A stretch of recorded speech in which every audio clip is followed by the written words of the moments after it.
చిత్తూరు జిల్లా కుప్పంలో సీఎం చంద్రబాబు రెండో రోజు పర్యటించనున్నారు. ఉదయం కడపల్లిలోని ఇంటి వద్ద ప్రజల నుంచి వినతులు స్వీకరించనున్నారు. 10 గంటలకు గుడిపల్లె మండలం బెగ్గిలిపల్లిలో పెన్షన్ల పంపిణీలో పాల్గొననున్నారు.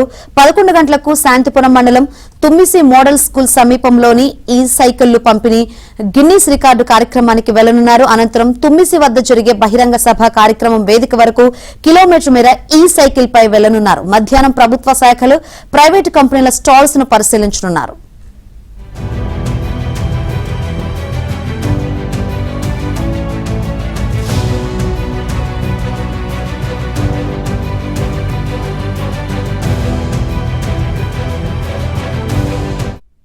గంటలకు శాంతిపురం మండలం తుమ్మిసి మోడల్ స్కూల్ సమీపంలోని ఈ సైకిళ్లు పంపిణీ గిన్నీస్ రికార్డు కార్యక్రమానికి వెళ్లనున్నారు. అనంతరం తుమ్మిసి వద్ద జరిగే బహిరంగ సభ కార్యక్రమం వేదిక వరకు కిలోమీటర్ మేర ఈ సైకిల్ పై వెళ్లనున్నారు. మధ్యాహ్నం ప్రభుత్వ శాఖలు, ప్రైవేటు కంపెనీల స్టాల్స్ ను పరిశీలించనున్నారు.